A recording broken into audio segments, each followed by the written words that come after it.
She slept in a broken car until the Mafia boss told her, "Tonight, you sleep in my arms." The first thing she felt was the cold. It was a physical presence, a thin, metallic cold that had seeped through the cracked rubber seals of the window and settled deep in her bones.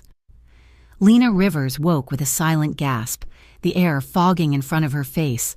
Frost painted the inside of the glass, a cruel, beautiful spiderweb that trapped her in the back of the 1997 sedan. She pulled the threadbare wool blanket tighter, but it was useless. The cold was inside her now. She was exhausted, a deep, cellular exhaustion that sleep never touched.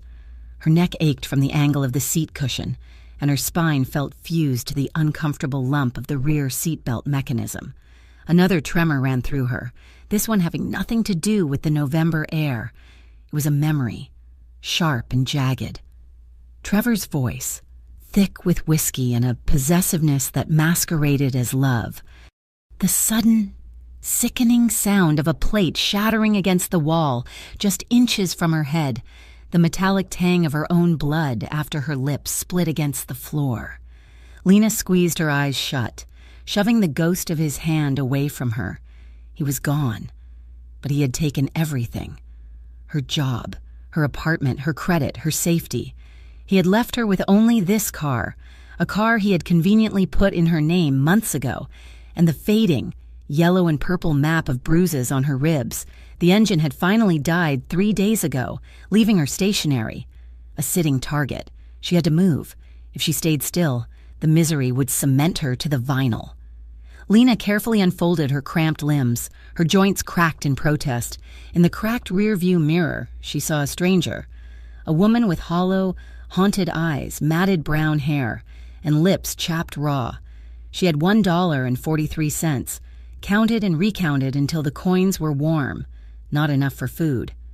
Not enough for gas, even if the car worked, but it was enough for the illusion of normalcy. For a few minutes. Lena walked the 4 blocks to the Morning Star Diner, a 24-hour beacon of fluorescent light that smelled of burnt coffee and old grease. The bell above the door chimed, a cheerful sound that felt like a personal insult. Every head turned. She felt the weight of their judgment like a physical slap. The 2 cops in the corner booth, the weary waitress wiping down the counter, the businessman in his crisp suit.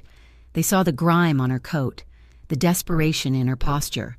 They saw someone who did not belong. Keeping her head down, she moved straight to the back, locking herself in the restroom. The icy water from the tap was a shock, but she scrubbed her face and hands with the rough brown paper towels, trying to wash away the scent of the car, the feeling of being invisible and filthy. She emerged and slid onto the farthest stool at the counter, placing her small pile of change on the laminate. "Just coffee, please," she mumbled.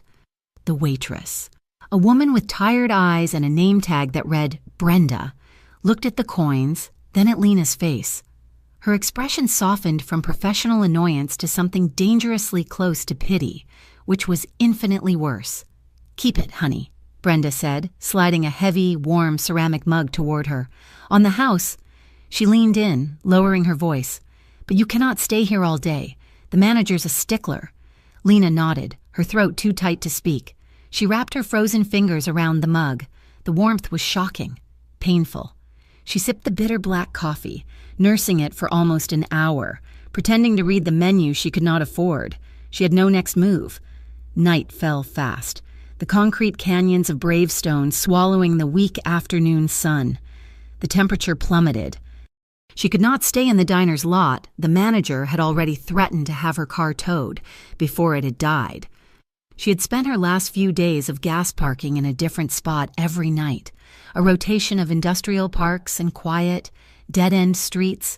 Tonight, she drifted, walking until her feet ached, looking for a place that felt safe. She found herself in the upscale district, where the streetlights were bright and the buildings were monuments of stone and glass. She settled on an alley beside a massive, elegant building. It looked like an old-world bank, with heavy, carved oak doors and polished brass fixtures. A discreet gold plaque read La Fortezza, the fortress. Lena let out a dry, humorless huff. How ironic. She did not know it was the beating heart of the Bravestone underworld. She did not know it belonged to Dominic Renzetti, a man whose name was only ever whispered by those who knew better, and never spoken by those who did not. She only knew the alley was well lit, and the muffled, deep thump bass from inside the walls made her feel fractionally less alone. She climbed into the back seat, pulled the blanket over her head, and willed herself to disappear. High above the alley, in a smoked glass office that overlooked the entire city. Dominic Renzetti stood watching the street. He was a man carved from shadow and discipline, his suit a custom armor. And the Valentius are pushing back on the waterfront access. His consigliere, Marco was saying, gesturing to blueprints spread across a massive mahogany table. Dominic held up a single, large hand. The room fell silent. His two capos and his consigliere stopped, turning to see what had captured the boss's attention. "Who is that?" Dominic's voice was a low rumble, devoid of emotion but demanding an answer. Marco squinted, following his gaze down to the alley. "What, boss? The junk car?" "The person," Dominic clarified, his patience a thin, tightly wound wire. In the back seat, under the blanket, the men looked, "Probably a junkie. Dom," one offered, "or one of the girls waiting for a client." "No," Dominic said. She was not moving. She was not soliciting. She was hiding. "Find out." One of the men made a quiet call. 5 minutes later, he hung up. "Name's Lena Rivers. Cars registered to her. A mountain of parking tickets. An eviction notice last month. But no priors, no affiliation. She's clean." Clean, Dominic mused, and living in an alley. He watched as the shape in the car shuddered, a violent tremor he could see even from 4 stories up. A cold front was moving in. The news had said the temperature would drop into the low 20s. "She will freeze," he said, more to himself than to his men. "Boss, with respect," Marco urged, gesturing back to the table. "We have bigger problems than some stray." Dominic turned, his dark eyes landing on Marco, pinning him in place. The consigliere wisely shut his mouth. "Handle the Valenti issue. Marco, I want a solution, not a report, by morning." He straightened the cuffs of his shirt. "I am going down." His men stared. Dominic Renzetti did not go down for anything, but they knew that tone. It was final. It must have been near midnight when the knock came. Lena shot upright, a scream caught in her throat. Terror, cold and absolute, seized her. "He found me. Trevor found me." But the face in the window was not Trevor. This man was tall, impossibly so in the narrow alley. He was wrapped in a dark overcoat, and his features were sharp, handsome in a way that was more intimidating than beautiful. He was not looking at her with rage. He was looking at her with an intense, unreadable curiosity. He knocked again, softer this time. Just 2 sharp raps. Lena fumbled with the broken window crank, her hands shaking so badly she could barely grip it. The glass lowered 2 inches, letting in a blast of air so cold it burned her lungs. "You should not be here," the man said. His voice was deep and smooth, like polished stone. It was not a question or a threat, just a statement of fact. I will be gone by morning," Lena stammered, her voice hoarse. "I'm sorry. The car, it stopped." The man studied her, his gaze missing nothing. "It is cold." He held up a silver thermos. "This is coffee. Hot. With cream and sugar." Lena stared at the thermos as if it were a snake. "I do not have any money." A flicker of something, impatience, or perhaps sadness, crossed his features. "I am not selling it." He unscrewed the top, poured the steaming, fragrant liquid into the lid, and held it out through the narrow gap in the window. She hesitated. Never take anything from strangers. Her mother's voice, a distant echo. But the aroma, sweet and hot, curled into the car. Her body moved before her brain could stop it. She reached for the cup. Her fingers, red and raw, trembled so violently that the hot coffee sloshed over the rim, scalding her skin.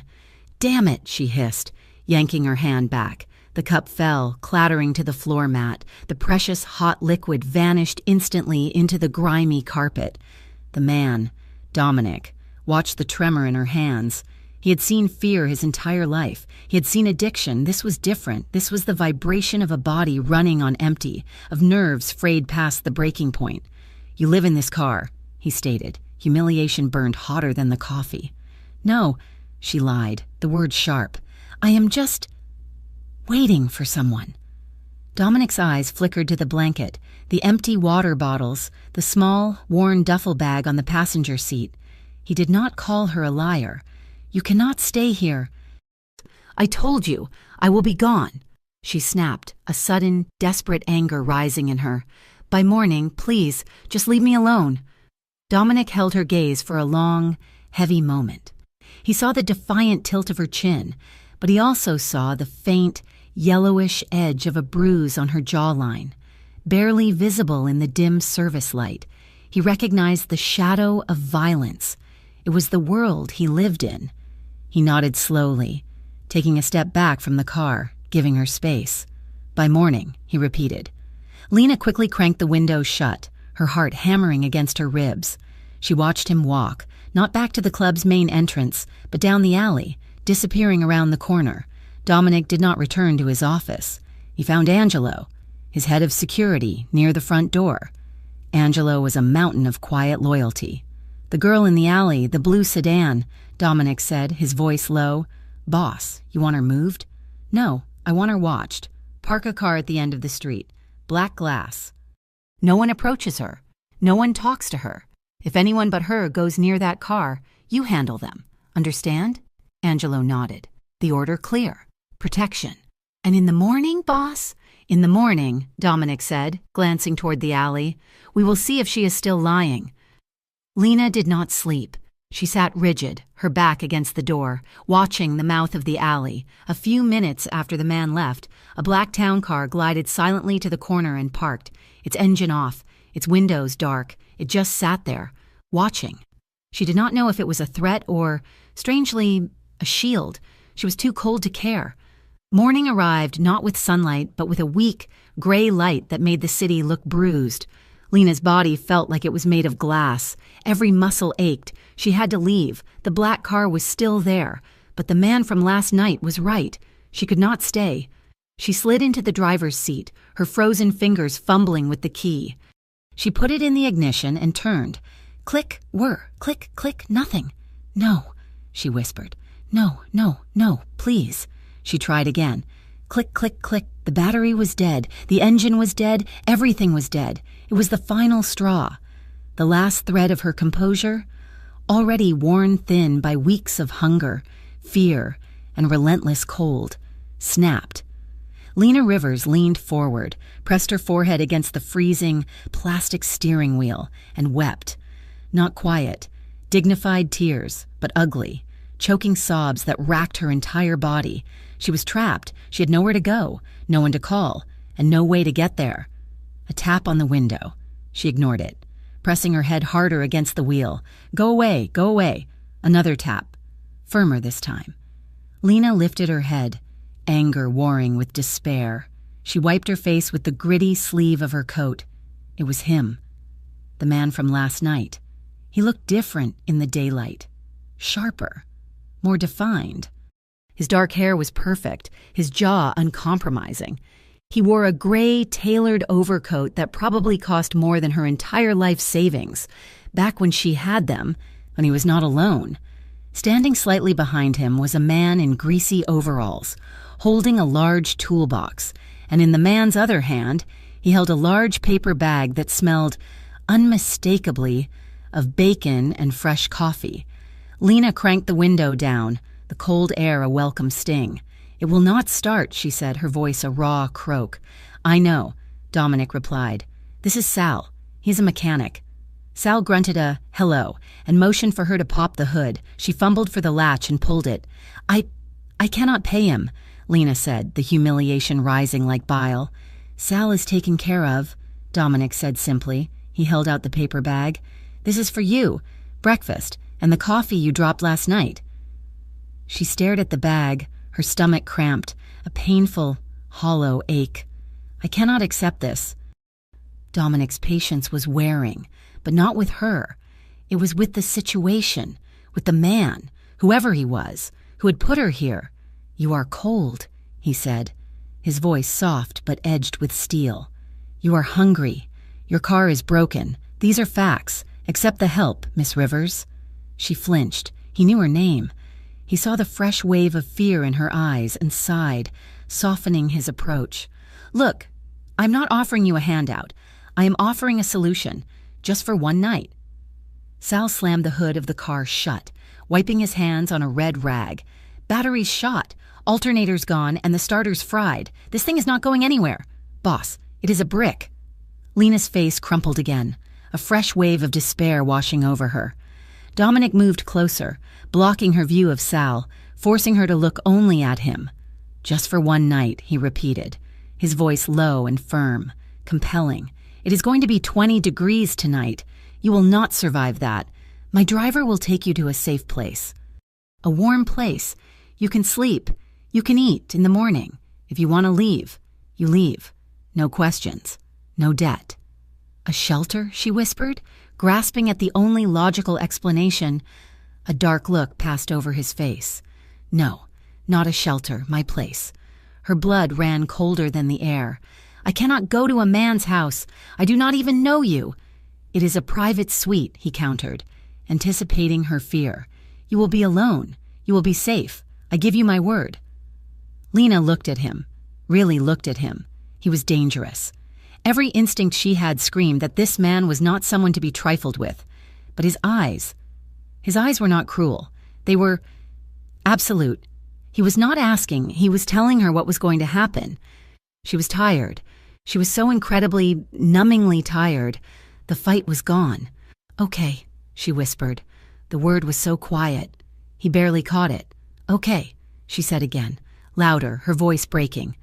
A flicker of relief in his expression, gone as quickly as it came. He nodded once, a sharp, decisive motion. "Good, Angela will drive you." He motioned to the black town car at the corner, the man who had been watching her all night. Lena grabbed her single duffel bag from the passenger seat. She did not look back at the car. It felt like climbing out of a coffin. The ride was silent. Angelo, the driver, did not speak.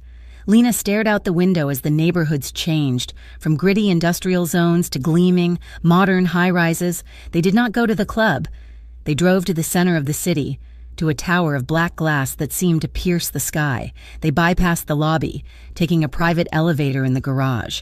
Angelo used a special key, then pressed the top button, marked PH. The elevator moved with unnerving speed and silence. The doors opened, not into a hallway, but directly into the suite. Lena stopped, her breath catching in her throat. It was not a room. It was an expanse. The entire floor, the walls were glass, offering a 180-degree view of Bravestone that made her feel dizzy. The furniture was minimalist, expensive, and sparse. It was less a home and more a statement. It was luxurious, yes, but it was also empty, impersonal, and quiet. So quiet. "There is food in the kitchen," Angelo said from the elevator, making her jump. "The bedroom is through that door. Lock it if you wish. No one will bother you, Mr. Renzetti will be informed that you have arrived." And with that, he was gone. The elevator doors slid shut with a quiet, expensive shush. Lena was alone. She stood in the center of the vast living room for a full 10 minutes. Her dirty duffel bag still clutched in her hand. It was the quietest place she had been in months. No yelling, no sirens, no traffic. Just the faint, distant hum of the city thousands of feet below.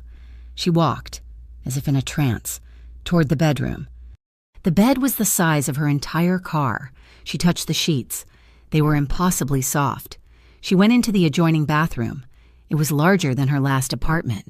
A glass shower, a deep soaking tub, a counter lined with products she had only ever seen in magazines. Lena turned on the shower, cranking the heat as high as it would go. She stepped under the scalding water, dropping her filthy clothes on the marble tile. She scrubbed her skin until it was red and raw, washing off the grime of the street, the smell of the car, the lingering scent of fear. She cried again, but this time, the tears were silent. lost in the rush of the water and the steam. She was not sure if she had been rescued or if she had just traded one cage for another, infinitely more gilded one. But as the warmth seeped into her bones, chasing away the chill for the first time in what felt like a lifetime, she realized she was too tired to care. For tonight, she was safe. Lena woke slowly, uncurling from a warmth that felt alien. For a confused, blissful second, she did not know where she was. There was no freezing draft, no ache in her spine, no smell of mildew and old gasoline. The world, for this one moment, was soft. She opened her eyes. The light was pale gray, filtered through floor-to-ceiling windows. She was in a bed, a massive, cloud-like expanse of white linens that seemed to swallow her whole. The mattress supported every inch of her, and the pillow under her head was so soft it felt like sinking into air. She sat up, pulling the thick comforter with her. The movement revealed the clothes she was wearing. They were not her own. On a chair by the bed, her own filthy, damp clothes were gone, replaced by a set of simple, clean items: soft gray sweatpants, a plain black t-shirt, and thick wool socks. There was no note. She slid her feet onto the plush, dark carpet. Her legs were shaky, weak from hunger and the sudden shock of comfort. She padded into the massive, silent living room. On the gleaming marble island in the kitchen, a tray was waiting. It held a covered plate, a bottle of water, and a small, insulated pot of what smelled like fresh coffee. Under the plate, she found scrambled eggs, thick-cut toast, and fruit. It was a simple breakfast, but to her, it was a banquet. It was the privacy that broke her. She sat at the counter, wrapped in a blanket she had found on the sofa, and ate slowly, deliberately. And as she did, the sheer, quiet humanity of the gesture, the clean clothes, the hot food, the absence of a threat, undid her. She was not being yelled at. She was not being watched. She was not cold. Lena buried her face in her hands and cried, the tears a hot, painful release. They were tears of gratitude, but also of profound shame. She had been reduced to this, a charity case, taken in by a man whose name she did not even know. A man who lived in a glass tower, far removed from the world that had nearly crushed her. She spent the day exploring the massive apartment like a nervous ghost. She was terrified to touch anything, to leave a mark, to give him a reason to revoke his kindness.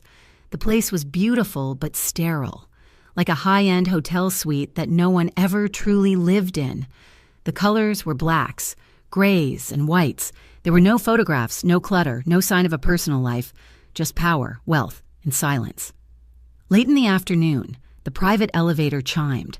Lena froze, her heart leaping into her throat. She backed away, instinctively looking for an exit before remembering she was 400 feet in the air. The door slid open, and he stepped out. The man from the alley, in his own home. He was even more imposing. He had shed the overcoat. He was in a perfectly tailored dark suit, the white shirt stark against his lightly tanned skin. He looked like he had just stepped out of a boardroom meeting, not a world that left people sleeping in alleys. He stopped when he saw her, seemingly as surprised by her presence as she was by his. An awkward, heavy silence filled the space between them. "You are still here," he said. It was not an accusation, just an observation. Yes, thank you," Lena said, her voice small. She gestured uselessly at the kitchen, at the bed. For everything, the food, the clothes. I will wash them and return them." He gave a slight, dismissive wave, his eyes scanning her. He was checking his investment, she thought, seeing if the stray he brought in was going to ruin his carpets. "My name is Dominic," he said, moving past her toward the kitchen. He opened a cabinet, revealing rows of identical, minimalist glasses. "I trust you slept well." "Like the dead," she replied, then instantly regretted it. The words sounded grim. Yes, very well. Thank you, Mr. Dominic. He poured himself a glass of water, his back to her. He was giving her space. She realized, not crowding her. "You do not have to thank me for basic decency. Lena." He knew her name. He had said it yesterday, but hearing it in this place, from him, made it sound different. Owned. He turned, leaning his hips against the counter, and finally looked at her. His gaze was intense, analytical. He was not looking at her body, but at her face, her eyes, as if trying to solve a puzzle. "I will be gone in the morning," she said, reciting the line she had practiced. I needed to find a shelter that—" "You will not find a shelter," he interrupted, his voice flat, but not unkind. "Not one that is safe, not in this weather." "But I cannot stay here," she insisted, panic rising. "I am a stranger. You do not know me." "I know enough," he said simply. He did not press her. He did not ask her what had happened. He did not ask her about the bruise on her jaw, now faded to a sickly yellow, or the shadow of fear in her eyes that had nothing to do with him. He just watched her. "Eat," he said, nodding toward the kitchen. "There is more food in the refrigerator. Use what you want. The bedroom is yours. Lock the door. I will not bother you." He finished his water, placed the glass in the empty sink, and walked toward a hallway she had not noticed. "I have work to do in my office," he said over his shoulder, and then he was gone, disappearing behind a heavy wooden door that clicked shut with ominous finality. Lena was left alone in the silence, her heart beating a frantic rhythm against her ribs. She was safe, she told herself. But she had a terrible, sinking feeling that she had just fallen into the orbit of something far more powerful and far more dangerous than she could ever understand. The flashes came at night, when the silence of the penthouse was too deep, too absolute. It left room for the past to rush in. She would be half asleep, and suddenly she was back in their old apartment, the one she had paid for. She saw Trevor's face, flushed with cheap beer and a rage that came from nowhere. "You think you are better than me?" he would sneer, his hand tightening on her arm. He had been charming, at first, a struggling musician with a poet's soul, or so she had thought. But the poetry had quickly turned to poison. She remembered the day he had accidentally spilled a pot of boiling water, splashing her arm. The scar was still there. She remembered the calls, so many calls, collection agencies, the bank. He had found her wallet, taken her new credit cards, the ones she had gotten to rebuild her life. He ran them up to their limits in 2 days, buying guitars, sound equipment, things they could pawn. When she confronted him, he had laughed. "They will not believe you. They will believe me." And they had. She remembered sitting in the bank, her face bruised from a fall down the stairs, trying to explain the charges. The loan officer had looked at her with undisguised pity and suspicion. The credit was ruined. The final memory was the worst. Her boss at the restaurant, a kind, older man named Sal, had called her into his office. "Lena, I am sorry. 2 customers complained, said you were rude, said you smelled of alcohol." "But Sal, that is not true," she had pleaded. "I know, kid, but he was here. Your ex, Trevor, he made a scene, threatened to call the health department, said you were stealing. I cannot have that. He had stolen her job. He had taken her apartment, her money, her good name. He had left her with nothing but the car and the bruises. The flashbacks always ended the same way, with the sound of his laughter and the sharp, terrifying slam of a door. Dominic, meanwhile, learned her entire life story in less than an 8-hour period. While Lena slept, his organization had moved. He sat in his office, the city lights spread out below him like a diamond carpet, and read the single-page report.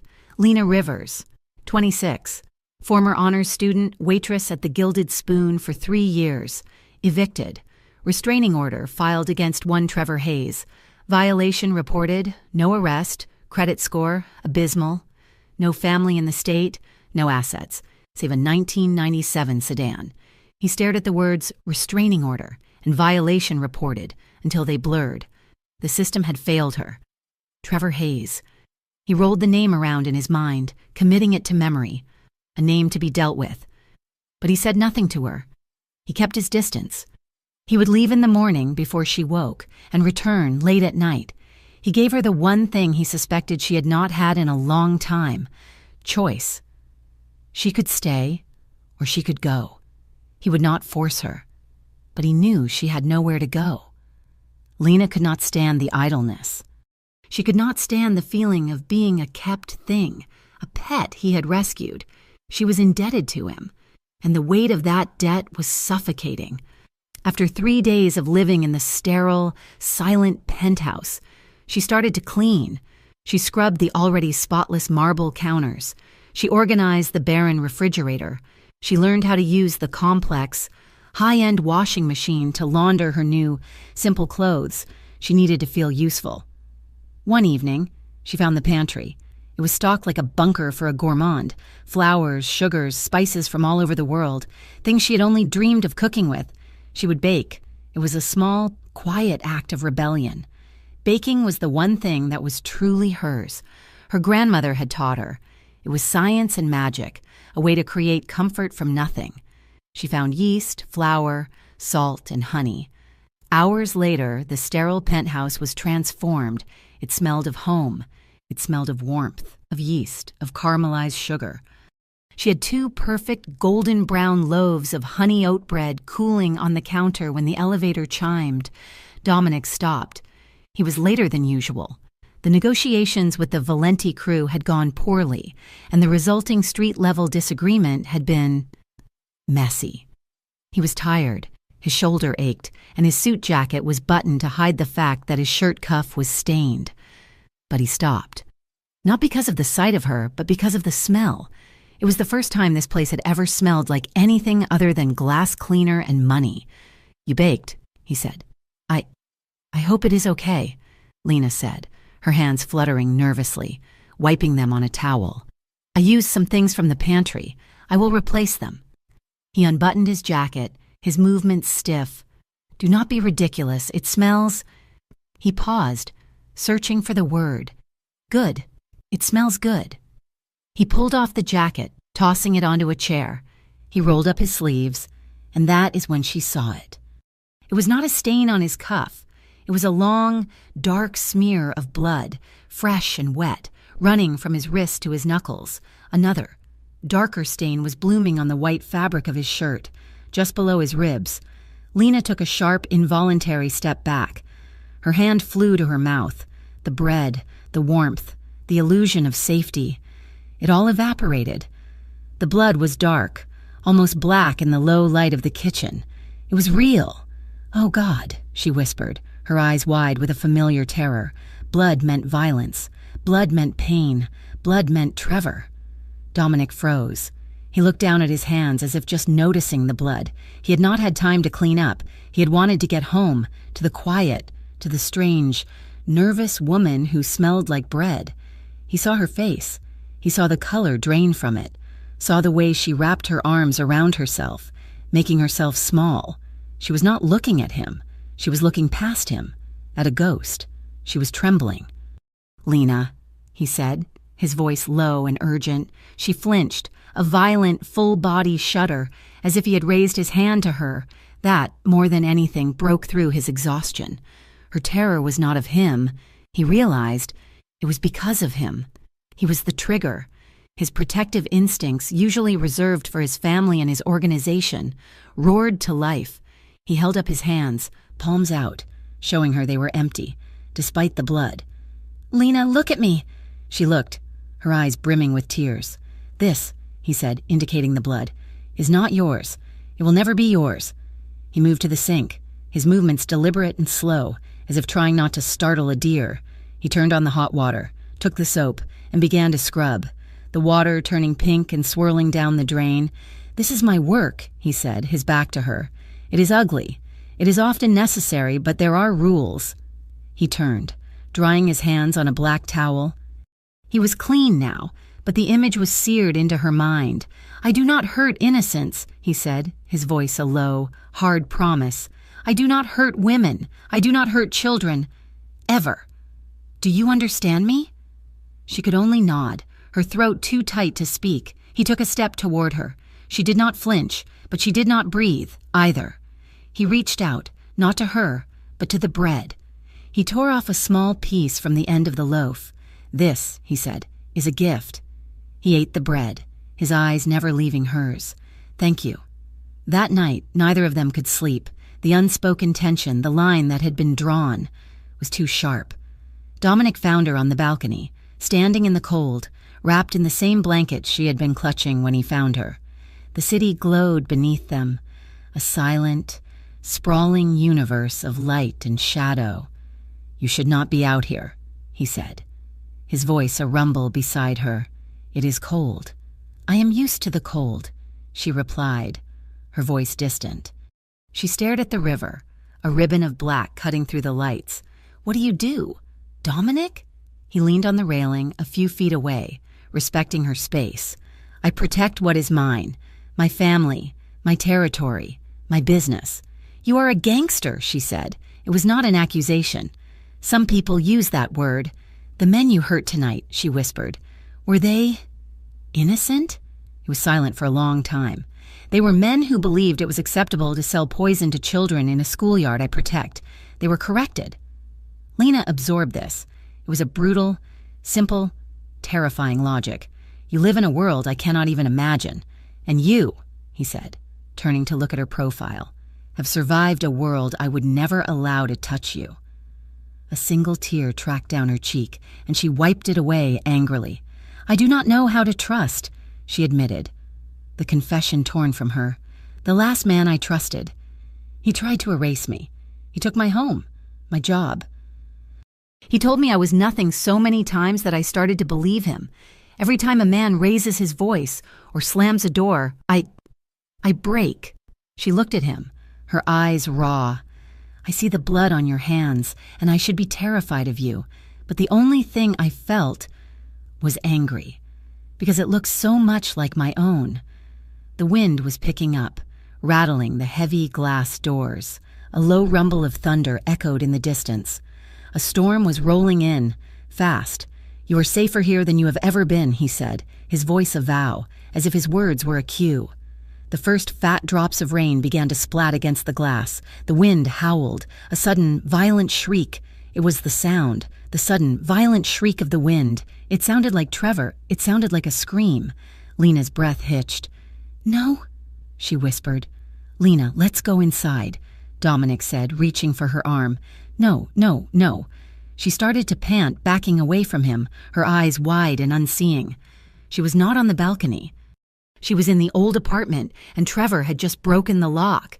"He's coming," she gasped, her hands flying to her head. "I cannot. He's going to find me." "Lena, you are safe," Dominic insisted, his voice hardening with concern. But she was already gone. She bolted, shoving past him, running into the penthouse. The lights flickered as the storm hit. She ran, not to the bedroom, but to the bathroom she had used the first day. She slammed the heavy door, fumbled for the lock, and clicked it shut. She slid down the door, her back pressed against the wood, hyperventilating. The air was too thick. The walls were too close. The sound of the thunder was the sound of his fists on the door. "Lena!" Dominic's voice was muffled on the other side. "Open the door. You are having a panic attack. It is just the storm." "Go away!" she screamed, her voice a raw tear. "He will hurt you. He will hurt me. Let me go." She was sobbing, dragging in air in ragged, painful gasps. She was going to pass out. "Lena, I am warning you. I am coming in," he yelled. "Stand back from the door." She just curled tighter, her head on her knees. She heard a muffled, heavy thud, then another. The wood groaned. With a sound like a gunshot, the lock mechanism shattered. The door flew open, slamming against the marble wall. Dominic stood there, his chest hag, his suit jacket gone, his face a mask of terrible concern. Lena scrambled backward, crab-walking away from him until she hit the cold porcelain of the bathtub. She was trapped. He stopped, holding up his hands. "It is me. It is just me," he said, his voice dropping, becoming impossibly gentle. "It is Dominic. You are in the penthouse. You are safe. The storm. It is just a storm." He took one slow step. She whimpered. He took another. "I am not him. Lena, I will never be him." He crouched in front of her. She was shaking so hard her teeth were chattering. Her eyes were wild. "I'm right here," he whispered. "You are not alone." He did not hesitate. He did not ask permission. He simply reached for her, sliding one arm behind her back, the other under her knees, and lifted her. She was light like a child. She weighed nothing. She gasped, her hands flying to his shoulders, clinging to him as the only solid thing in a world that was spinning apart. She buried her face in the curve of his neck, her sobs finally breaking free. They were not screams of terror anymore. They were the sounds of a pain so deep. She was drowning in it. Dominic held her, his grip unbreakable, his jaw set. He walked out of the destroyed bathroom, past the splintered doorframe, and carried her into the bedroom. He did not turn on the light. The room was lit only by the flashes of lightning outside, which turned the city into a stark, monochrome photograph. He sat on the edge of the bed, still holding her, rocking her as she wept. He said nothing, just let her cry, his large hand rubbing circles on her back, a steady, warm pressure that was both grounding and protective. He held her until the last of the sobs quieted, until her breathing was still ragged, but no longer hysterical, until her body went limp with utter exhaustion in his arms. She was asleep, or close to it. He carefully shifted, pulling back the covers with one hand. He laid her down, intending to leave her, to give her the space she needed. But as he tried to pull his arm from beneath her, her fingers, which were still fisted in his shirt, tightened. "No," she mumbled, her voice thick with sleep and tears. "Please, do not—" He looked at her. Her face, pale and tear-stained, was finally, truly at peace. But she was terrified of waking up alone. He made his decision. He kicked off his shoes, stripped off his ruined shirt, and slid into the bed beside her. Over the covers. He was in his trousers and undershirt, but he was there. He gently pulled her against his side. She moved instantly, like a plant seeking sun, curling into his warmth. She tucked her head into the space just under his chin, her body fitting against his as if it were made to be there. One of her hands rested, tentatively, on his chest, right over his heart. Dominic lay perfectly still, staring at the ceiling as the storm raged outside. He felt the light, fragile weight of her, the rhythm of her breathing as it finally deepened, syncing with his own. He reached up, his hand calloused and large, and brushed a stray strand of damp hair from her cheek. His fingers lingered, the skin of her face impossibly soft. He felt a strange, unfamiliar ache in his own chest. It was a fierce, savage tenderness. He leaned down, his lips brushing the top of her head. "Tonight," he whispered. So low the storm almost swallowed the words. "You sleep in my arms." Lena did not resist.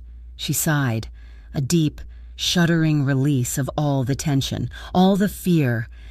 And for the first time in years, surrounded by the strength of a man who was the most dangerous thing she had ever known, Lena Rivers slept, and she was safe. Healing was not an event. It was a process, measured in small, quiet victories. It began with food. After the night of the storm, the night she had slept in his arms, she woke to find him gone. The bed beside her cold but for the imprint of where he had been. He had left her with a new, unspoken permission. She was no longer a ghost in his home. She was a resident, so Lena cooked. She baked bread, yes, but then she moved on. She made soups that filled the sterile penthouse with the scent of thyme and garlic. She roasted chickens. She found a quiet joy in the simple, physical act of creation. It was an offering, a way to fill the silence, a way to say thank you without having to find the right, awkward words. Her smile, when it first returned, was a shy, fragile thing. She would catch her own reflection in the vast walls of glass, a woman she barely recognized, her face softer, her eyes less haunted, and a small, involuntary curve would touch her lips. Dominic, in turn, adjusted to her presence. He had assigned Angelo, his silent mountain of a security chief, to be her shadow. He was not a jailer, but a guardian. "You are not a prisoner here, Lena." Dominic had told her, his voice low. "This building has facilities, a gym, a pool, a library. Angelo will escort you. You are safe anywhere within these walls." She had started to explore, with Angelo always 10 paces behind, quiet and unobtrusive. She swam in the Olympic-sized pool on the 10th floor, the water a clear, sterile blue. She read old books in the leather-bound library. She was healing. The bruises on her soul were fading, just as the ones on her ribs had. Dominic watched this transformation with a conflicted heart. He was drawn to her, to the softness she brought into his brutalist world. He found himself lingering in the kitchen when she was cooking, just to watch the focused, gentle efficiency of her hands. He was drawn to the quiet strength that had taken her to survive what she had, but he hesitated. He would come home, the metallic tang of violence still in his senses, and find her reading on the sofa, a soft blanket pooled at her feet. She would look up, and for one terrible second, the fear would flash in her eyes again. It was a reflex, a shadow of the man who had hurt her. In that second, she did not see Dominic. She saw a threat. He was terrified that she would only ever see him as dangerous. He was the man who had blood on his hands, the man who had splintered a doorframe. How could a woman like her, a woman who baked bread and hummed to soft music, ever truly be safe with a man like him? He was the dragon, and she was the treasure he was guarding, but he was still a dragon. The incident happened on a Tuesday. Lena had taken to using the private gym, usually empty in the late afternoon. Angelo stood by the door, impassive as ever. Lena was on the treadmill, lost in the rhythm of her own breathing. When two of Dominic's younger men entered, they were loud, arrogant, and flushed with the power that came from working for the Renzettis. They did not see her at first, her headphones blocking their voices. But as she slowed her pace, she caught their words, carried on the air-conditioned breeze. "Cannot believe the boss brought a stray in," the first one said, grabbing a towel. "I mean, right in the penthouse." "I know." The second one laughed, a high, unpleasant sound. "Marco said she was living in a car, a total mess. Wonder what she does to earn her keep. Must be good at it. Probably just a broken little thing he feels sorry for," the first one said, shrugging. "He will get tired of her. He always does. A stray, a broken little thing." The words were like pebbles, sharp and thrown with casual cruelty. They struck her with pinpoint accuracy, shattering the fragile new peace she had built. The shame, the humiliation of her lowest point, rushed back in, hot and suffocating. She was not Lena. She was a stray. She was a charity case. She was, in their eyes, a whore. She did not cry. She did not look at them. She carefully, deliberately, pressed the stop button on the treadmill. She wiped her face with her own towel, her movements calm, her expression utterly blank. She walked past them, head held high, and did not acknowledge their sudden, uncomfortable silence as they realized she had heard every word. Angelo's eyes, dark and angry, met hers. He opened his mouth. She gave him a tiny, almost imperceptible shake of her head. "Not here." She pretended it did not hurt.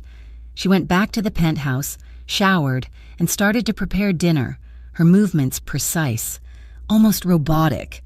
Dominic found her hours later. The penthouse was silent, no music. The lights were dim. She was standing on the balcony, staring at the city, wrapped in a blanket, just as he had found her the night of the storm. "Lena?" he said, his voice quiet. She did not turn. He knew, instantly, that something was broken. The light he had seen rekindle in her was gone, snuffed out. "Lena, talk to me," he said, moving to stand beside her. "It smells like rain," she said, her voice a hollow whisper. "What happened?" he demanded, the velvet slipping from his tone. "It does not matter. I am fine." "You are a terrible liar," he said, his voice hardening. "You are here, but you are gone. Tell me, now." A single hot tear escaped and slid down her cheek. She wiped it away as if it were acid. "They called me a stray," she whispered, the words so low he had to lean in to hear them. "Your men, in the gym. They said I was a broken little thing, that you would get tired of me." Dominic went perfectly, terrifyingly still. The air around him seemed to drop 10 degrees. He did not yell. He did not curse. His voice, when it came, was a blade of ice. "Who?" "Dominic, please. It does not matter. It is what I am. I was. They are not wrong." "Who?" he repeated. She flinched. The anger was rolling off him in palpable waves, a dark, heavy pressure. She gave him the names, her voice trembling. He turned. his face a mask of cold fury, and stalked back into the penthouse. He pulled his phone from his pocket, his movements sharp. Lena followed him, her heart hammering. "Dominic, what are you going to do? Please, do not hurt them." It was just words. He held up a hand, silencing her. He spoke into the phone. "Angelo, the two men from the gym, bring them to my office, now." He hung up without waiting for a reply. "Dominic, stop!" Lena cried, grabbing his arm. "This is not you. This is what he used to do. He would get angry for me. And it was terrifying. It was about his pride, not my pain." He stopped. Her words and the desperate grip of her small hand on his bicep cut through the red haze of his rage. He looked down at her pale, frightened face. He let out a long, slow breath, visibly reining in the violence that simmered just beneath his skin. "They put tears on your face," he said, his voice rough. "They disrespected you. In my building, they disrespected me. I do not care about them," she said, her voice breaking. "I care about this anger. It scares me."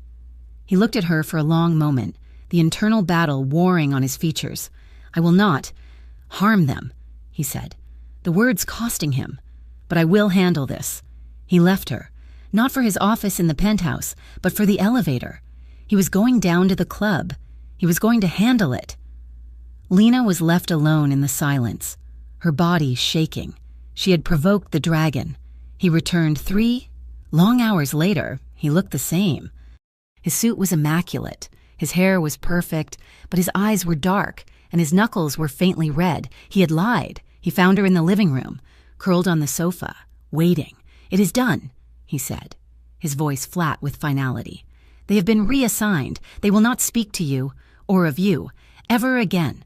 No one," he said, his gaze sweeping the room as if to address any lingering ghosts, "will ever disrespect you in my house again." He stood over her, a dark colossus of power and protection, and Lena, overwhelmed by a storm of conflicting emotions, fear of his anger, gratitude for his defense, and a confusing, powerful attraction to the sheer, untamed force of him, did the last thing either of them expected. She stood up, rose on her toes, and pressed her mouth to his. It was not a kiss, it was a collision, a brief, desperate press of her soft lips against his hard, unyielding mouth. It was a thank you, a plea, and an apology all in one. She pulled back instantly, her face burning with shame. "I am sorry," she stammered, backing away. I do not know why I did that. I did not mean. I do not owe you that. I am not. Lena?" His voice was a command. He stepped into her space, closing the distance she had tried to create. He did not grab her. He did not force her. He simply enclosed her. He gently cupped her face, his large, warm hands bracketing her jaw, his thumbs stroking the high curve of her cheekbones. She froze. Her breath caught in her throat. He lowered his head, not to kiss her, but to rest his forehead against hers. They stood like that, breathing the same air, his eyes closed, hers wide and staring at the knot of his silk tie. "You do not owe me anything," he whispered, his voice rough with an emotion she could not name. "You do not owe me for the food, for this room, for my protection. Nothing." He pulled back just enough to meet her gaze. His eyes were dark, intense, and all attention. "But I want," he continued, his voice dropping, "everything. You give freely." He was giving her back the power. He was not taking, he was asking. And in that moment, Lena knew that this man, this dangerous, complicated man, was the first person in her life to ever truly see her. The dynamic shifted. The air between them became charged, a thin, humming wire of unspoken want. They coexisted in the penthouse, no longer protector and victim, but something else. Man and woman. One night, almost a week later, another storm rolled in, rattling the glass walls. But this time, Lena was not afraid. The low rumble of the thunder felt like a comforting bass line. She had found Dominic's old, unused record player and a small collection of vinyl, soft jazz, the kind that sounded like smoky, late-night clubs. She put a record on, the crackle and hiss filling the room, and she danced. She was barefoot, in one of his old, soft t-shirts that she slept in, and a pair of leggings. She was not performing, she was just moving. A slow sway of her hips, her arms loose, her eyes closed, a small, genuine smile on her face. Dominic came out of his office, drawn by the music. He stopped in the doorway, and for a full minute, he just watched her. She was life. In his world of glass and steel and blood, she was all soft curves, warm skin, and easy grace. She was everything he was not, and everything he suddenly, desperately, wanted. She spun, a slow, lazy turn, and saw him. She stopped, her cheeks flushing. "I'm sorry, the music. I can turn it off." "Do not stop," he said, his voice quiet. He walked toward her, his eyes never leaving hers.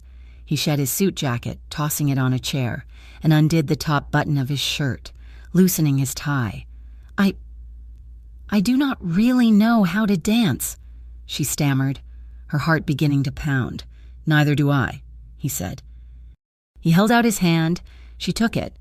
His skin was warm, his grip firm. He did not pull her into a formal dance. He just pulled her close. He settled one hand on the small of her back, his fingers splayed wide, and laced the fingers of his other hand with hers. They swayed, barely moving, to the sound of a lone saxophone. Lena rested her cheek against his chest. She could feel the steady, strong beat of his heart beneath her ear. It was the most grounding sound she had ever heard. "You are not astray," he murmured into her hair, his voice a low rumble. "You are not broken. You are magnificent." She lifted her head, her eyes shining with unshed tears. He was looking at her as if she were the only thing in the room, the only thing in the world. He lowered his head. The kiss, this time, was not a collision. It was a discovery. It began slowly, a soft, hesitant question. His lips brushed hers, once, twice. She did not pull away. She sighed, a small sound of surrender, and her lips parted, answering him. It was everything. It was the taste of his skin, the scent of his cologne, the solid, unshakable strength of him. His hand moved from her back, sliding up her spine to tangle in her hair, tilting her head to deepen the kiss. Her hands came up to grip his shoulders, her fingers digging into the expensive fabric as if to hold on. This was not a kiss of simple passion. It was a kiss of release. It was the culmination of weeks of fear, of healing, of hesitation, of longing. It was trust, finally and freely given. It soothed the old, jagged pains and promised something new, something fierce and whole. He broke the kiss, his breathing ragged, and pressed his forehead to hers again. "Lena," he breathed, as if her name were a prayer. He swept her into his arms, one arm under her knees, the other behind her back, and carried her from the living room. She wrapped her arms around his neck, her face buried in the warm skin of his neck. He did not take her to her room. He took her to his room was darker, sparser, dominated by a bed even larger than hers. The only light came from the city and the flashes of lightning, turning their skin to silver and shadow. He set her on her feet, but he did not let her go. Their clothes seemed to melt away, a slow, deliberate unwrapping. His hands were not rough, but they were sure. He unbuttoned her leggings, his fingers brushing the skin of her hip. She shivered. Her hands fumbled with the buttons of his shirt, clumsy with need. He stopped her, covering her hands with his own. "Slow," he whispered. "We have time." He undressed her with a reverence that made her want to weep, his eyes tracing the faded scars, the pale lines, not as imperfections, but as a map of the battles she had survived. He kissed the scar on her arm, the one from the boiling water. He kissed the spot on her jaw where the bruise had been, when they were finally bare, skin to skin. He laid her on the cool, silk sheets. He did not take her. He just held her. He looked at her, his gaze full of a raw, hungry tenderness. They moved together, a slow, emotional rhythm that was more embrace than act. It was careful. It was tender. It was a silent conversation of whispered promises and ancient, unspoken needs. Every touch was an affirmation. You are safe. You are wanted. You are mine. When it was over, they lay tangled, the storm outside mirroring the spent energy in the room. Lena's head was on his chest, her leg thrown over his, her body humming with a peace so profound it was almost shocking, but for a long time, there was only the sound of their breathing. "No one," he said, his voice a low rumble, breaking the silence. "It has been years since I let anyone get this close." Lena lifted her head, propping herself on her elbow to see his face in the dark. "The last person who was in this bed," he said, his eyes on the ceiling, his jaw tight, "used that closeness to try and destroy me. He did not say more. He did not need to." Lena looked at his hard, beautiful, dangerous face. She saw the vulnerability he was trusting her with. She leaned down and kissed the corner of his mouth, a soft, promising touch. "I am not her," she whispered, her voice fierce. "I will not run." He turned his head, his dark eyes finding hers. He did not say, "I know." He did not need to. He simply tightened his arm around her, pulling her back down, holding her as if he would never let her go. Far below them, in the rain-slicked, neon-lit streets, a man watched La Fortezza. Trevor Hayes wiped the rainwater from his face. His eyes narrowed in jealous, bitter rage. He had seen the black car, he had seen the Renzetti crest, and he had heard the whispers from the gutter about the boss and his new guest. That night, Dominic's head of security, Angelo, intercepted a garbled, anonymous message sent from a burner phone, bouncing through 3 different servers. It was sloppy, but its intent was clear. "You stole my girl. I want her back."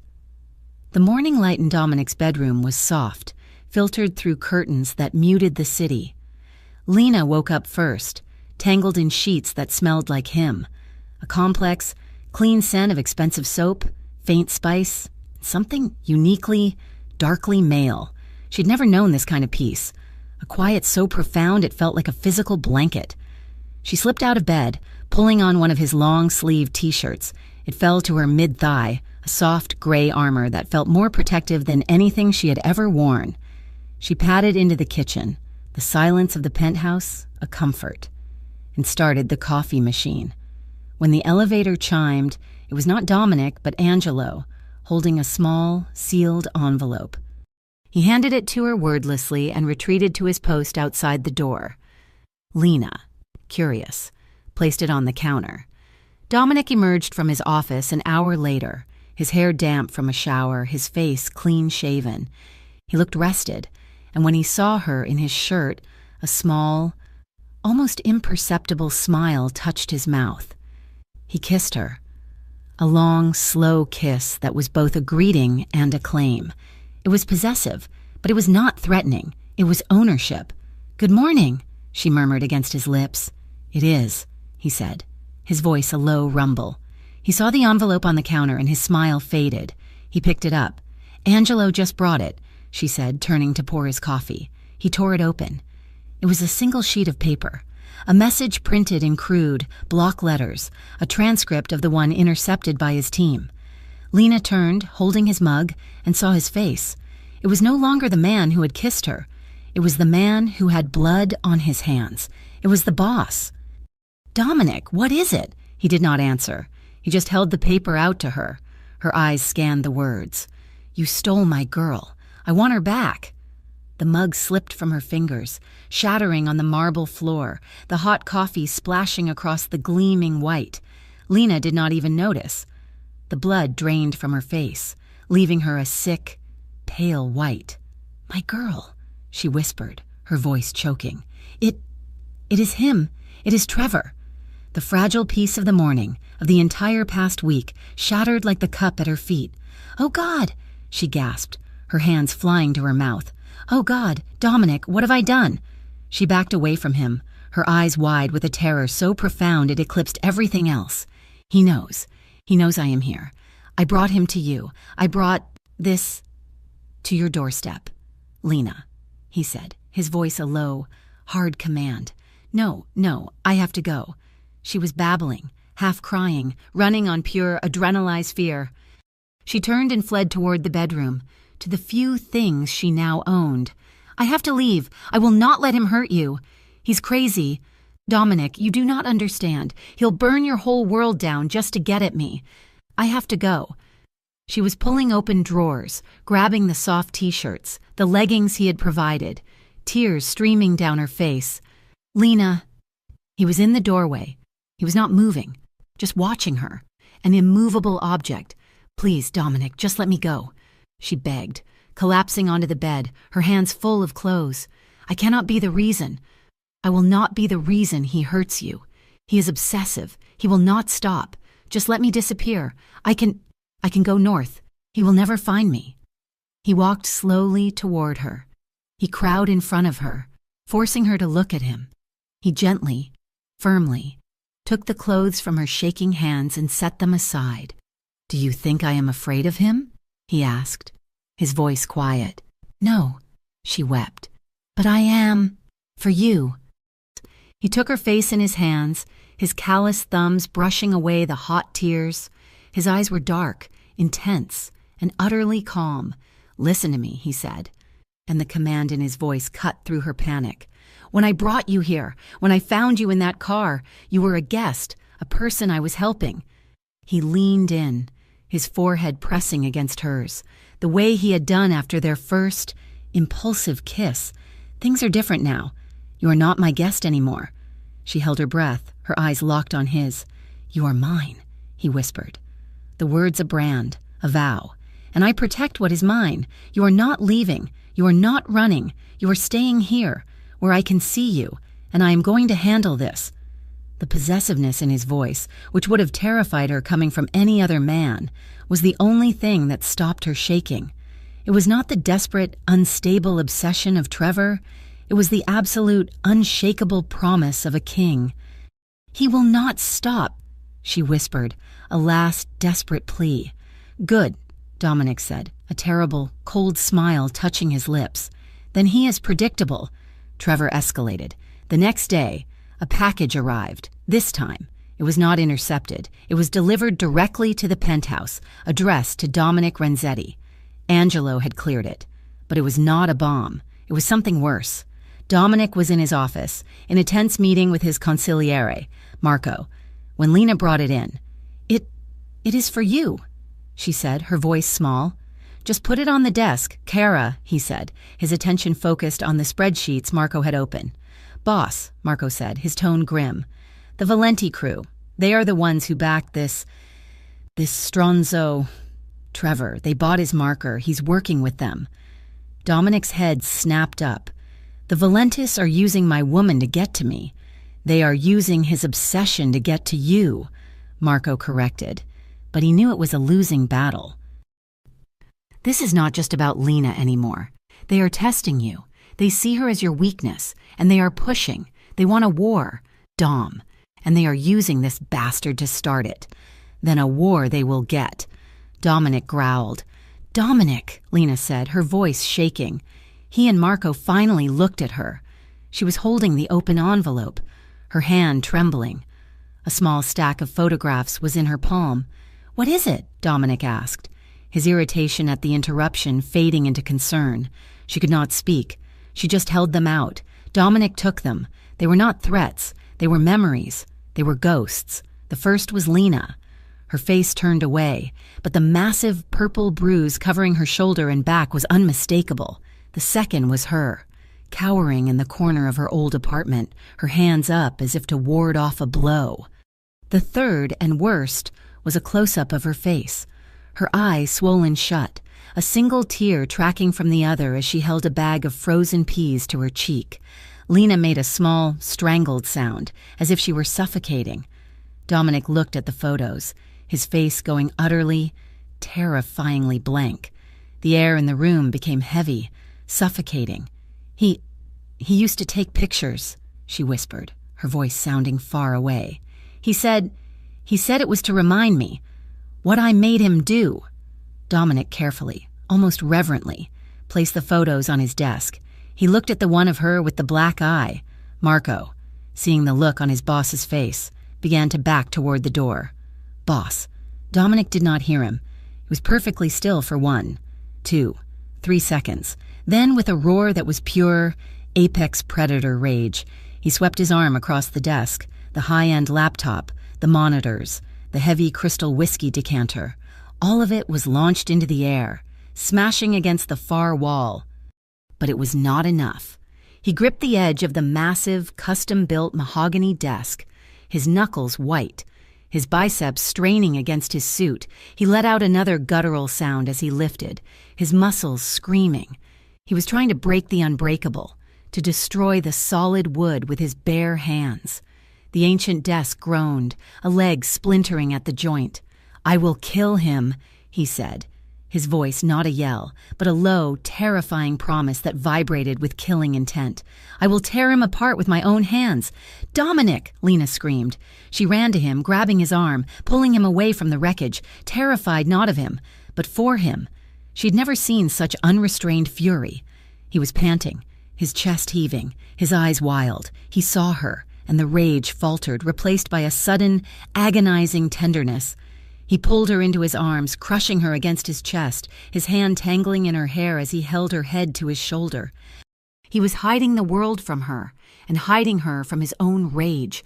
Over her head, his eyes, still burning, met Marco's. His message was clear. There were no more rules. The penthouse became a fortress, but Lena refused to be a prisoner. The change came in the form of a woman who walked into the penthouse as if she owned it, which, in a way, she did.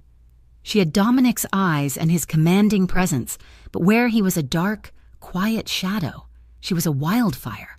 "So," the woman said, looking Lena up and down, "you are the one who finally made my brother break his favorite desk. I am Sophia." Dominic's sister. Lena, intimidated, could only nod.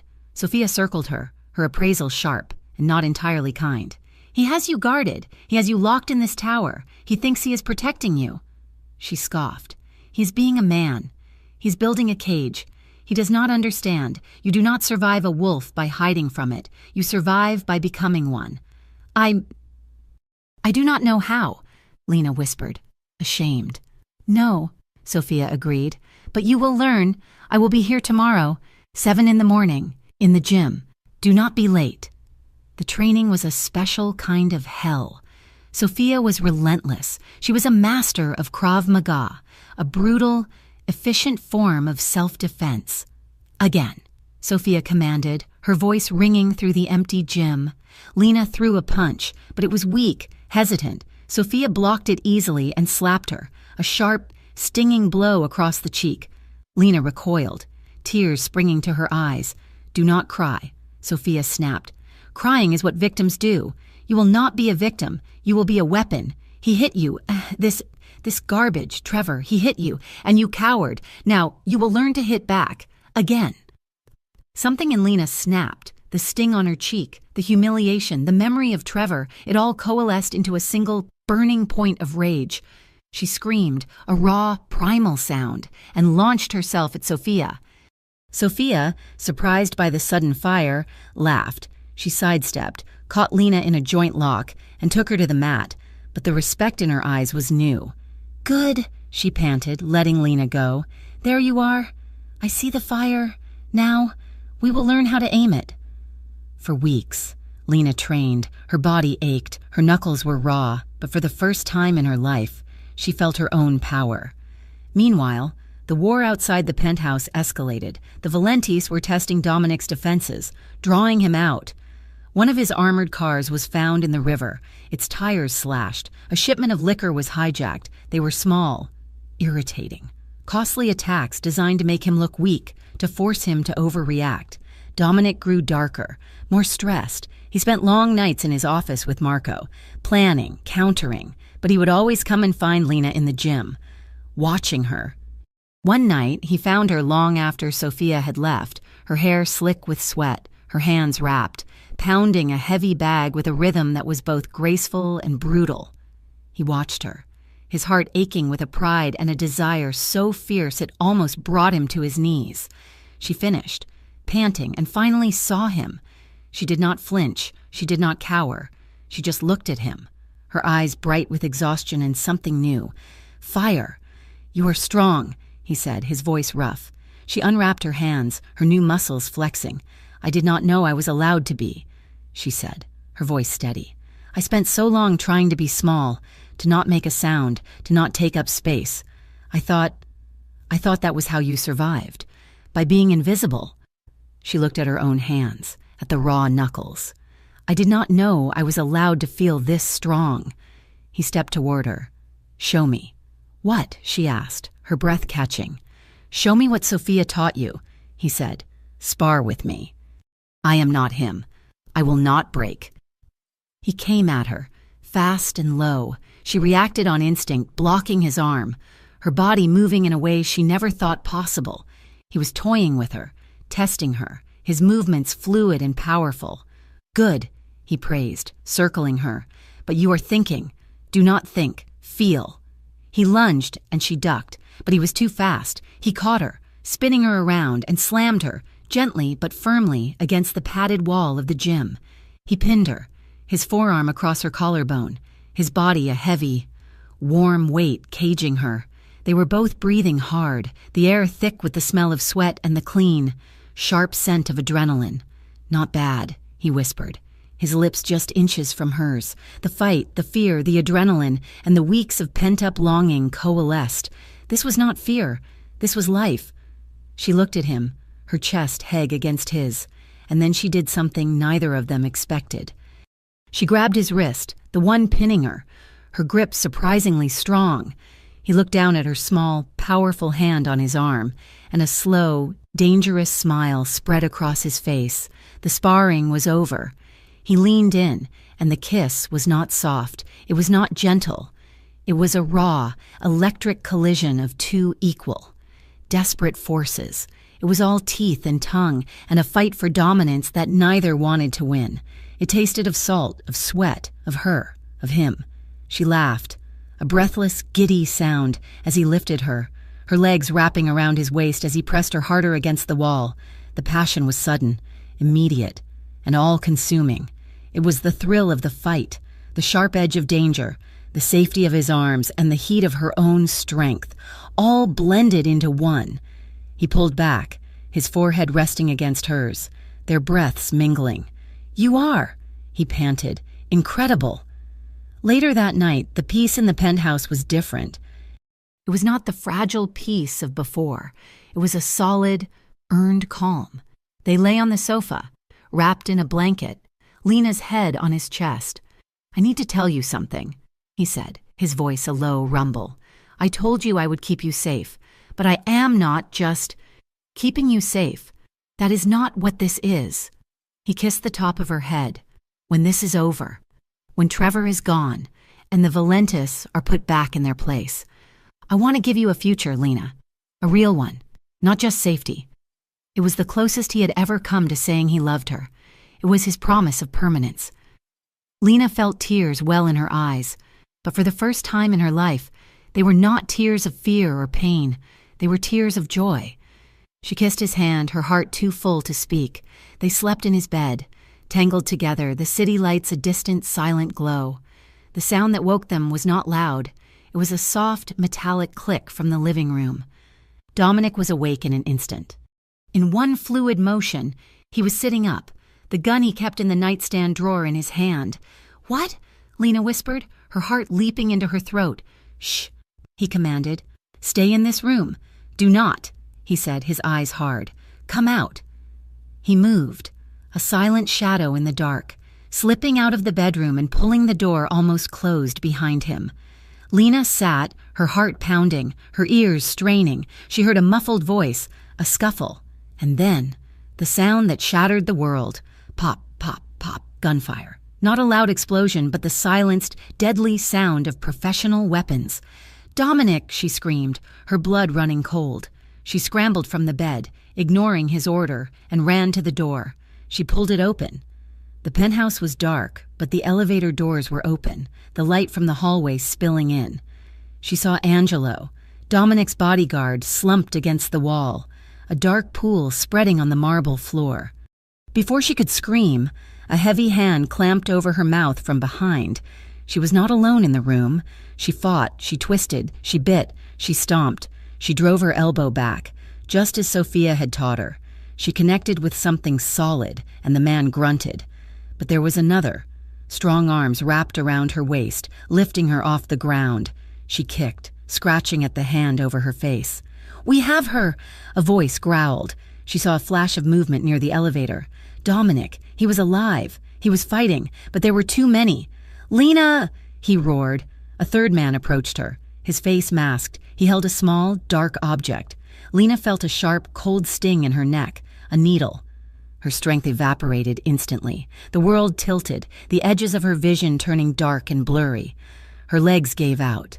"Dominic," she whispered, her voice already numb. The last thing she saw before the darkness took her completely was Dominic's face, contorted in a mask of pure, primal rage. As two men held him back, she was dragged, limp, toward the open elevator. Lena was taken. Dominic woke to a silence that was louder than a scream. The world came back to him in a painful, groggy rush, his head pounding from the blow he had taken from behind, a taser's electric venom still singing in his muscles. The penthouse was dark. The city lights, usually a comforting, diamond-bright panorama, were just a backdrop to a nightmare. "Lena," he grunted, pushing himself up from the cold marble floor. He was in the living room. The elevator doors were open. A dark, empty maw. Across the room, he saw a shape. "Angelo," he rasped, his voice raw. He stumbled, his body protesting, to his head of security. Angelo was slumped against the wall, his dark suit stained even darker. He was alive, but his breathing was shallow. His pulse a faint, thready beat against Dominic's fingers, a gunshot wound, low in his abdomen. "Lena!" he roared, the name a raw tear in the quiet. He spun, his eyes scanning the chaos. His bedroom door, was splintered, hanging off one hinge. The signs of a massive, brief struggle were everywhere. She was gone. A wave of cold, bottomless rage washed through him, so potent it cleared his head. It was not the hot fury from before. This was a precise, killing cold. He spotted it. A piece of white paper, not on the floor, but pinned to Angelo's shirt. A cruel, deliberate message. He ripped it free. 5 words scrawled in a frantic, unhinged hand. "If you want her back, come alone." Below it, an address, a derelict warehouse district on the Valenti-controlled waterfront. Dominic did not hesitate. He pulled his phone, his thumb hitting the speed dial. "Marco, Sophia, penthouse, now," he commanded. He then dialed his private medical team. "Angelo is down.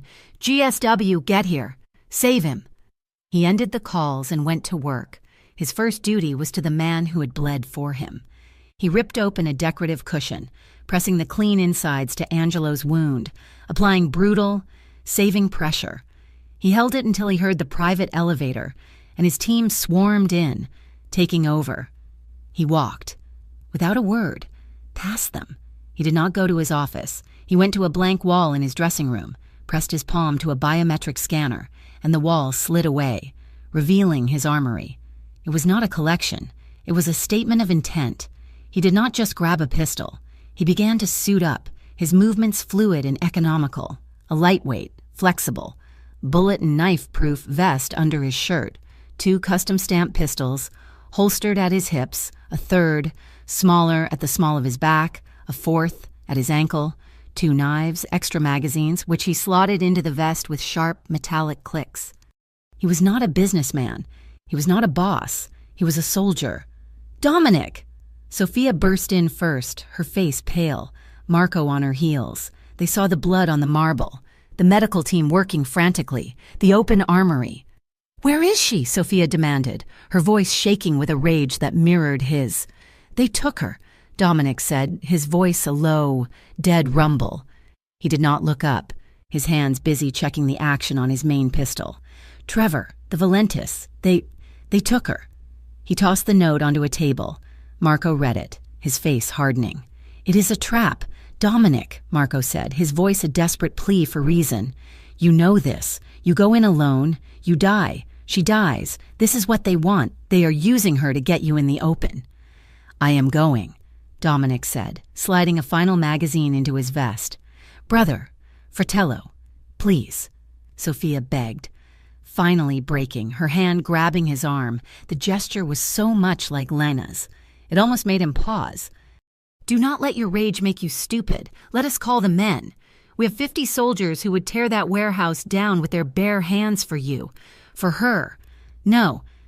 He shook her off, his eyes finally meeting theirs. They were not the eyes of their brother.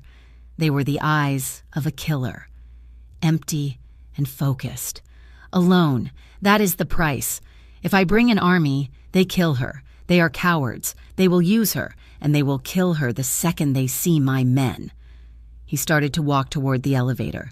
"They expect me to risk her," he said, half to himself. "By not coming alone, they think they know me." He hit the button. "They are right. I will not risk her." "Dominic," Marco yelled, desperate. "You are one man. This is suicide." The elevator doors opened. Dominic turned, and for a second a flicker of the man they knew was there. "They think I am a businessman," he whispered, the sound a promise of violence. "Tonight, they meet the monster." He stepped in. "Keep Angelo alive. Find the man on my team who betrayed me, and hold him for me, and wait for my call." The doors slid shut. Lena woke to the smell of rust and cold, damp concrete. Her head felt like it had been split open, the last dregs of the drug making the world tilt. She was in a chair, but it was not the soft leather of the penthouse. It was hard, cold metal, and it was cutting into her. Her hands were bound behind her, her ankles tied to the chair legs. The restraints were thick, cutting plastic, zip ties. A single, weak bulb buzzed overhead, illuminating a small, filthy circle in a warehouse so vast her eyes could not find the walls. It was freezing. Well. Sleeping Beauty is finally awake. The voice she had spent the last year trying to claw out of her memory. Trevor stepped out of the shadows. He was a nightmare caricature of the man she had known. He was thin, almost skeletal, his skin a sickly, pale color, but his clothes were expensive, a cheap gaudle. An imitation of Dominic's style, his eyes were the worst. They were wide, unblinking, and burned with a manic, jealous fire. "Trevor," she whispered, her throat dry. "Let me go." He threw his head back and laughed, a high, cracking sound that echoed in the huge, empty space. "Let you go? Let you go? I finally get you back, and you want me to let you go? No, sweetheart, not again. You are mine. You always were." He began to circle her, like a jackal. "I see he has been treating you well. New clothes. You look healthier. Living in that glass tower, sleeping in a killer's bed." "He is not a killer." Lena spat, the words tasting like acid, but she said them. A spark of defiance she did not know she had. "Oh, Lena, sweetheart," he sneered, crouching in front of her, his face inches from hers. She could smell the sour whiskey on his breath. "That is exactly what he is. Who do you think you have been sleeping with? He kills people for money. I just got angry. I am passionate. He is a monster." "You are the monster," Lena said, her voice shaking but gaining strength. The sound of the slap was like a gunshot in the silence. Her head snapped to the side, her cheek exploding in white-hot pain. "You chose him!" he screamed, his new, fancy composure shattering, revealing the same pathetic, violent man underneath. "You left me, the man who loved you. You left me for a goon, a killer in a fancy suit. You think he loves you? He owns you, Lena, just like he owns that building, those cars, this whole damn city." Lena slowly turned her head back. She tasted the metallic tang of blood in her mouth. She remembered Sophia's voice. "Do not cry. Crying is what victims do. You will not be a victim." She looked him in the eye and spat the blood onto his expensive pointed shoe. "He's more of a man than you will ever be," she said, her voice low and steady. "He protected me. You just tried to break me."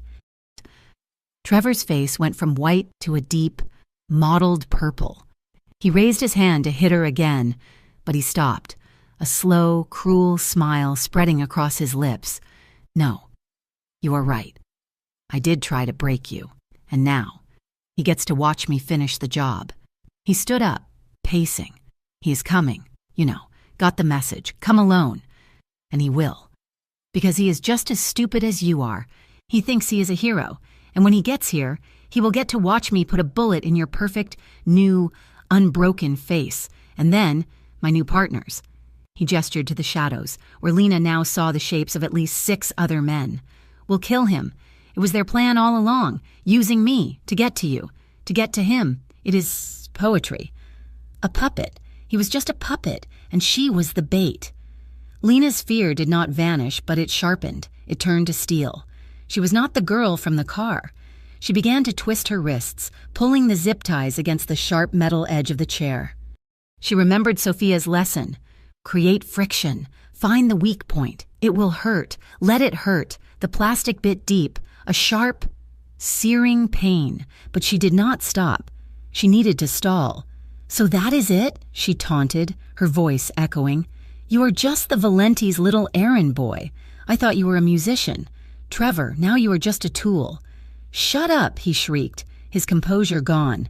"They are my partners. They respect me. A sound from the front of the warehouse cut him off, a sound like a freight train hitting a metal wall. Crash. The massive rolling metal doors of the warehouse bowed inward, then were ripped from their hinges as Dominic's armored SUV, headlights on full beam, rocketed into the space. The warehouse was flooded with blinding, halogen light, catching Trevor and his borrowed Valenti muscle in the glare like panicked rats, before anyone could even raise a weapon. The driver's door of the SUV flew open. Dominic stepped out, not as a man, but as a force of nature. He was dressed in black, armored, and he moved with a speed that defied logic. The first shots were his. Pop, pop. The 2 men closest to him, their hands just reaching for their guns, dropped. Clean. Efficient. No wasted motion. "Trevor," one of the other men yelled, opening fire on the SUV, the bullet sparking uselessly off the armor.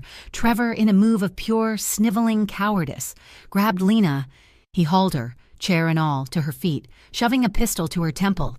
"Stop!" he screamed, his voice cracking. "Stop, Renzetti, or I will kill her. I swear to God, I will shoot her right now." Dominic froze. He was halfway across the floor, his pistols in a low, ready stance, his eyes scanning the darkness. He was a shadow, and they were caught in his light. "Let her go, Trevor." Dominic's voice was a low, amplified growl, a sound of pure menace that vibrated in Lena's bones. "No, you took her." Trevor shrieked, his hand shaking, the gun's muzzle digging into Lena's scalp. "You do not get to win. You do not get to take what is mine." "She was never yours," Dominic said, taking one slow, deliberate step forward. "I will do it. I will. Stop." This was it. Lena felt the zip tie on her right wrist snap. Her hand was free, but numb and bleeding. She did not care. She remembered Sophia. "He thinks he controls you. Use his body against him." She slammed her head backward, connecting with a satisfying, solid crack against Trevor's nose. He howled, his grip on her chair loosening, the gun wavering. It was all the time Dominic needed. Pop. A single shot. It did not hit Trevor. It hit the gun in his hand, shattering the mechanism and sending it clattering to the concrete floor. Trevor screamed, staring at his mangled, bleeding hand. Lena was already moving. She threw her weight, chair and all, to the side, rolling away from him, away from the line of fire. She worked on the other tie. Dominic was on Trevor in a fraction of a second. He did not use his gun. This was personal. The first punch landed with the sound of breaking bone. The second, the third. Dominic was not just hitting him. He was a machine, dismantling him. It was the cold, brutal, focused rage of the man who had seen the photographs. "You touched her," Dominic grunted, each word punctuated by a heavy, sickening blow. The remaining Valenti men, seeing their plan disintegrate, opened fire from the shadows. Dominic, in a move of pure, savage instinct, grabbed Trevor's broken body and used him as a human shield. Returning fire with his free hand, he was in his element, a whirlwind of controlled, lethal violence. One by one, the other men fell. The warehouse went quiet. The only sounds were the tink-tink-tink of the cooling SUV engine and Trevor's wet, gurgling moans. Lena's other hand was free. She scrambled to her feet, untying her ankles. She looked up. Dominic had dropped Trevor's body, which was now just a heap on the floor. He stood over him, his pistol raised, aimed directly at Trevor's head. He was going to execute him. "Dominic!" Lena screamed, her voice raw. He turned, and in the harsh glare of the headlights, she saw his face. It was a mask of blood, Trevor's, not his, and his eyes were black, empty, and terrifying. He was the monster.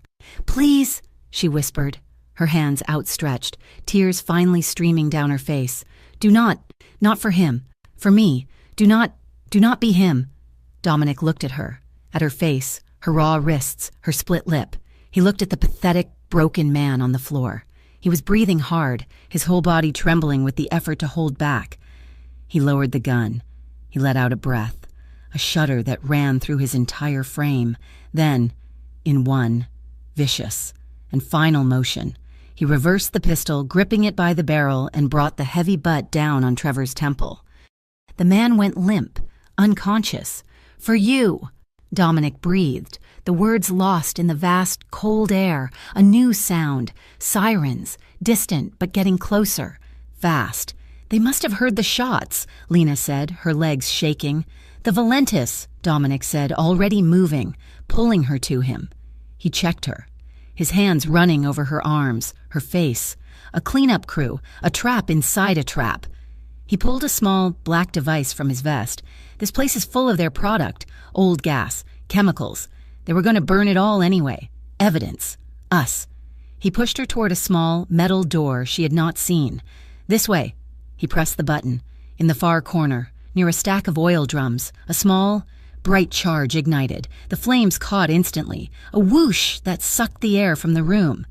They burst through the back door into a cold, wet alley, the roar of the fire at their backs. As they ran, a black SUV, its lights off, screeched to a halt beside them. The back door flew open. "Get in!" Sophia yelled from the driver's seat. They piled in. Marco was in the passenger seat, a shotgun on his lap. The doors slammed, and the SUV sped away, its tires smoking, just as the first police cars and fire trucks wailed around the front of the burning warehouse. The ride back to the penthouse was silent. Lena was shaking, the adrenaline and the drug leaving her in a cold, trembling heap. Dominic did not say a word. He just pulled her into his lap, wrapping her in his arms, his armored vest a hard, cold comfort. He held her as if he would never, ever let her go. The penthouse was clean. The blood was gone. A new private medic was waiting. Angela was at a private hospital. Stable. The medic tended to Lena's wounds with quiet efficiency. The raw, bleeding scrapes on her wrists, the split lip, the blooming bruise on her cheek. Dominic stood watch, a silent, dark sentinel, his armor still on, his face still streaked with soot and Trevor's blood. He did not move. He just watched, his jaw so tight it looked like it was carved from stone. When the medic finished, he gave Dominic a nod. "She is strong. She will be fine. Just shaken." He left. The sun was just beginning to rise, painting the sky in pale, bruised shades of purple and gray. Lena stood in the middle of the vast living room, her wrists bandaged in clean, white gauze. "He will go to prison, right?" she whispered. Dominic finally moved, unstrapping the vest, letting it fall to the floor with a heavy thud. "He will," he said, his voice a low, honest rasp. "The police will find him, bound in a burning building full of narcotics. The Valentis will not claim him. He will not touch you again." She touched her split lip, then looked at him. At the man who had just gone to war for her and come back. "You did not kill him." "I wanted to," he said, stepping closer. "More than I have ever wanted anything. But you did not." He stopped in front of her.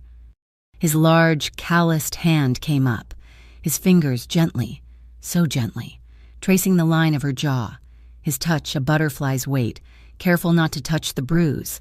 "You asked me not to," he said. Lena leaned into his touch, a profound, shuddering sigh leaving her. The fear was gone. The ghosts were gone. The old Lena was gone. She looked into his dark, exhausted eyes, and she saw not a monster, but a protector. "You did not just save me tonight," she said, her voice clear and strong in the quiet of the new morning. "You gave me the strength to save myself when I fought him, in that chair. I was not afraid. I was angry.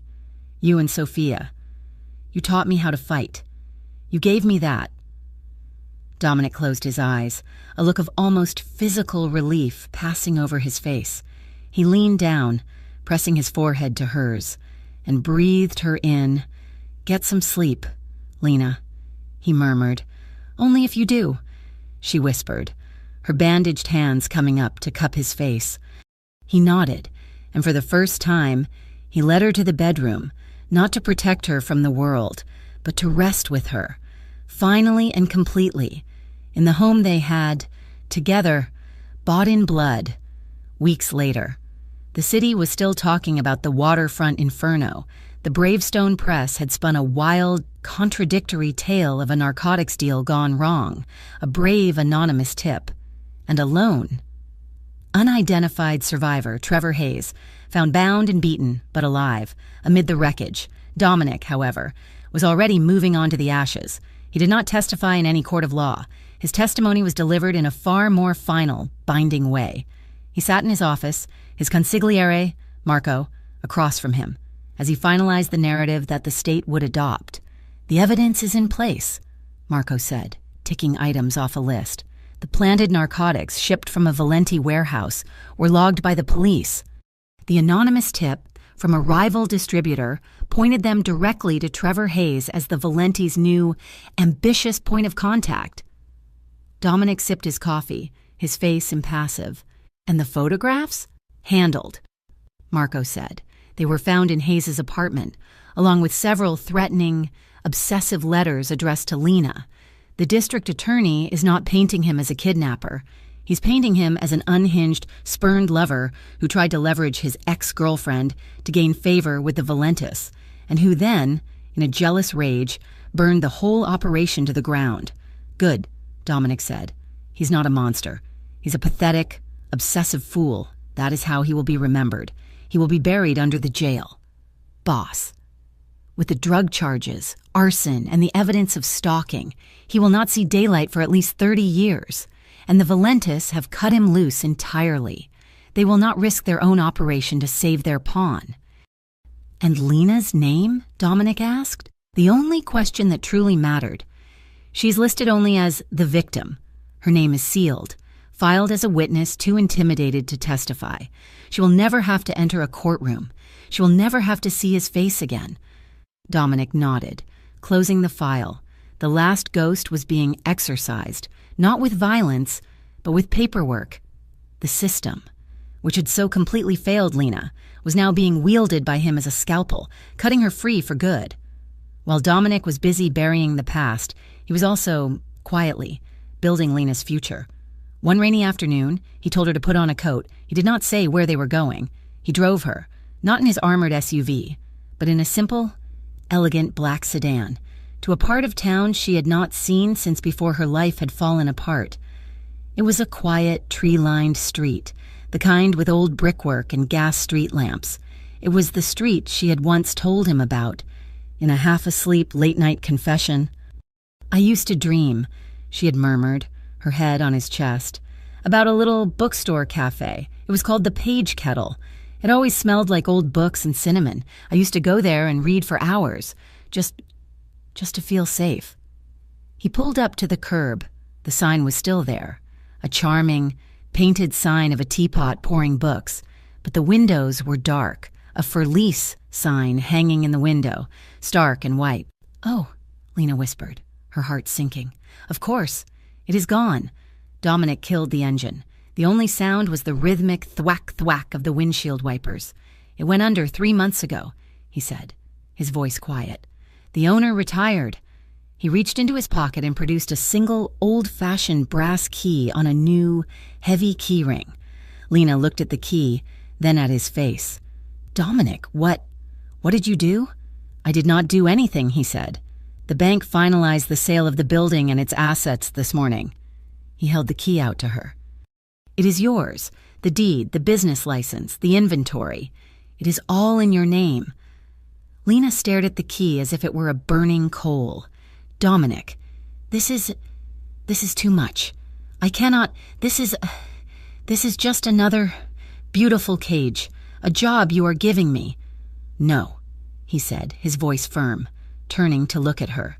It is not a cage. It is a fortress. It is not a job. It is a business. Your business. My name is on nothing. Your credit, which my accountants have, repaired, is the only thing on the paperwork. It is yours, Lena, to run, to sell, to burn to the ground. It is your choice.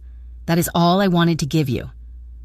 She looked at him, at the absolute sincerity in his dark eyes. He was not giving her a gift. He was giving her back the agency that Trevor had stolen. Her hand, steady and sure, reached out and took the key. She looked at it. A heavy, solid piece of metal. Then, with a click, she unhooked the single key from the new ring. She held the key ring, now empty, in her left hand. She held the single key in her right. She pressed the single brass key into his palm and closed his large, calloused fingers around it. "Then you keep this one," she said, her voice thick with emotion. He looked confused. "Lena, I told you. It is yours." "I know," she said, her eyes shining with tears, but her smile was bright.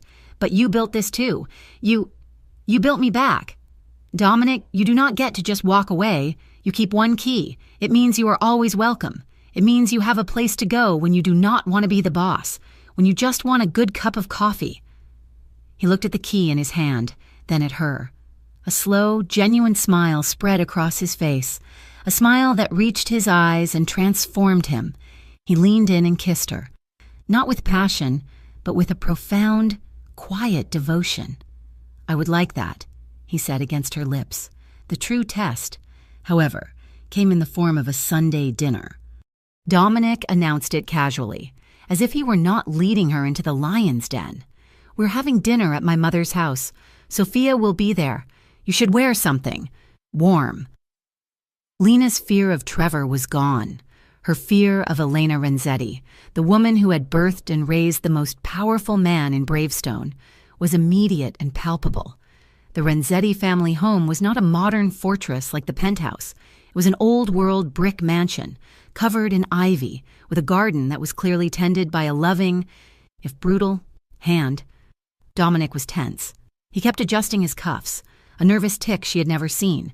A small, severe-looking woman with Dominic's dark eyes and sharp cheekbones opened the door. She was in her late 60s, her hair pulled back in a tight bun, a simple black dress covered by a pristine white apron. She was, Lena realized, terrifying. Elena Renzetti looked at Lena, her gaze sweeping over her from head to toe. She did not smile. She just looked. "So," Elena said, her voice a low, accented rumble, "you are the one. You are too thin. Vieni, come in. Dinner is on the table." The dinner was a loud, chaotic, loving affair. Sophia was there, with her husband, and they argued passionately about wine. Marco was there, and he treated Dominic's mother with a reverence that bordered on fear. And Dominic, at his mother's table, was not the boss. He was just Domenico, the son, who was told to sit up straight and not to put his elbows on the table. Elena did not speak to Lena for the entire meal, which only heightened Lena's terror. After the meal, as the men went to the study for brandy, Elena grabbed Lena's arm. Her grip was like steel. "You, come." She dragged Lena into the enormous, warm kitchen, which smelled of garlic, basil, and a lifetime of cooking. She pointed to a bowl of cannoli shells. "You will fill." For 10 minutes, they worked in silence, Elena showing Lena how to pipe the thick, sweet ricotta filling. "He was a good boy," Elena said suddenly, her back to Lena as she scrubbed a pot. Lena froze. "Ma'am? My Domenico," she said, her voice softening. "He was a good boy. He smiled, he laughed, he would find stray cats and bring them home and cry when I made him let them go." She turned, her dark eyes pinning Lena. "Then his father was killed, and the boy was gone. The boss. The boss had to be born, and the boss does not smile. The boss does not bring things home." She stepped closer, and her severe face softened, just a fraction. "He has not," she said, her voice a low whisper. "Smiled like this since he was a boy. He has not looked at anyone. The way he looks at you." She reached up and cupped Lena's face, her hand smelling of soap and anise. "You are the stray he finally got to keep. You put the light back in his eyes. Non lasciarlo spegnere. Do not let it go out. I will not, Lena whispered, her throat tight. Elena smiled, a real, warm smile. Good. Now, fix your face. You cry in my kitchen. You make the sauce salty. Go. The final piece of her transformation clicked into place at the Renzetti family annual charity gala. It was the premier event of the Bravestone social calendar, a night where the city's old money and new power collided, all in the name of philanthropy. Sophia had taken charge of Lena's appearance. There was no simple dress. There was only the armor of a queen. When Lena looked in the mirror, she did not recognize herself. She was in a gown of deep, midnight blue silk that clung to her new, strong curves. Her hair was swept up, and at her throat, heavy and brilliant, was a necklace of diamonds. They were cool against her skin, a beautiful, possessive weight. The Renzetti diamonds, Sophia said, her voice soft. They have not been out of the vault since my grandmother's funeral. He is making a statement. Lena. Lena saw the woman in the mirror. She was not the girl from the diner. She was not the stray from the car. She was magnificent. Dominic was waiting for her by the elevator, a black tie suit making him look less like a gangster and more like a dark god. He stopped breathing when he saw her. He said nothing. He just held out his arm. The ballroom was a sea of glittering people. The judgment, the stares, were 100 times worse than the diner. Lena felt her spine stiffen, her old fear threatening to return. They are all staring, she whispered. Good, Dominic murmured, his voice close to her ear. He moved his hand from her elbow, splaying it, warm and firm, on the bare skin of her lower back. The touch was a shock, a brand. It was a steel brace, claiming her, protecting her. Let them stare. They are looking at me, and they are seeing, for the first time, that I have something to lose. His hand gave her all the confidence in the world. She lifted her chin. Later in the evening, a man approached. He was impeccably dressed, but his smile was oily. Renzetti, the man said, his eyes sliding over Lena. A lovely party. You have outdone yourself. Fanucci, Dominic said, his voice flat. Good of you to come. You know the minimum donation. Fanucci's eyes lingered on Lena, on the diamonds. And you have a lovely new acquisition. He smiled, a thin, reptilian gesture. You must be careful. Dominic, things and people have a way of getting lost in this city, especially things that shine so brightly. Lena felt Dominic's entire body go rigid, but she, the new Lena, did not flinch. She did not hide behind him.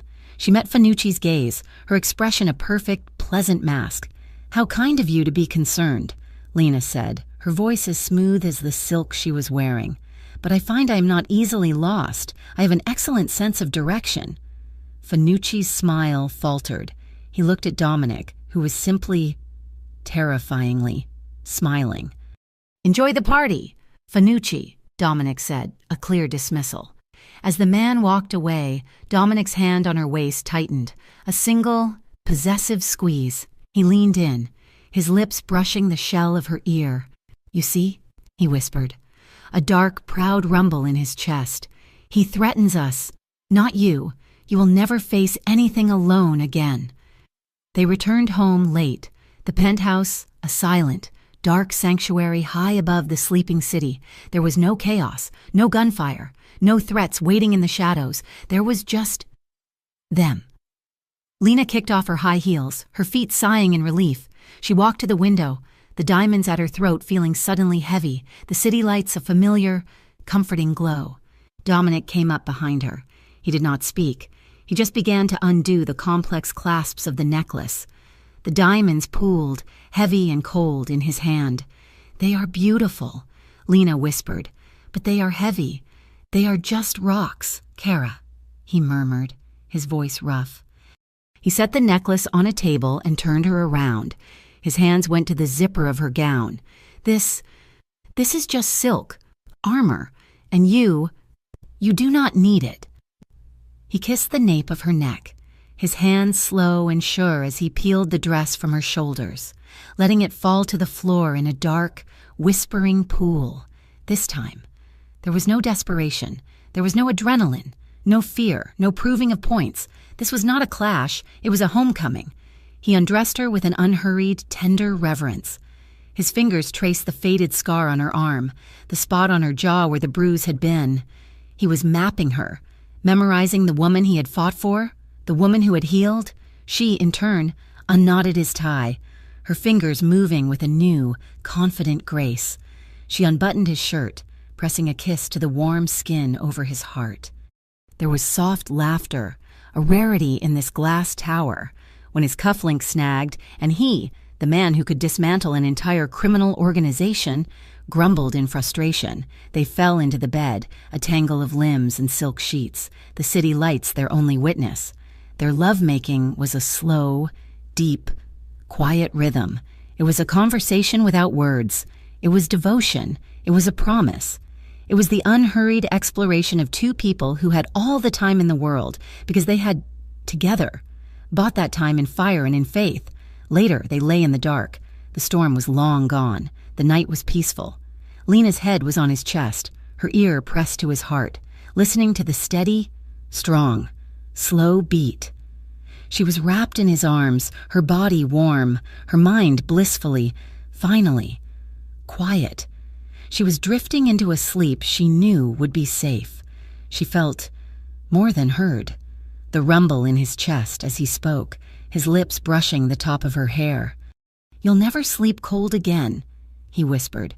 She sighed, a small, contented sound, curling her fingers against his warm skin. "You'll never be alone," he continued, his voice a vow, absolute and final. "You'll always have me." Lena closed her eyes. The image of a broken-down car, of a girl freezing in the back, felt like a story she had read about someone else, a lifetime ago. It was a ghost, and it had no power here. The broken car was long gone. She slept, safely, in his arms. Thank you so much for listening to our story. She slept in a broken car until the Mafia boss told her, "Tonight, you sleep in my arms." We truly hope you enjoyed the journey. We love hearing from you, so please drop a comment below and let us know what part of the world you are listening from. If you loved this story, please show your support by subscribing to our channel, Mafia Romance Stories, so you never miss a new episode. And finally, we want to hear your thoughts. What was your favorite part? What did you think of Lena's journey and Dominic's promise? Let us know in the comments in English. We read every single one. Thank you again, and we will see you in the next story.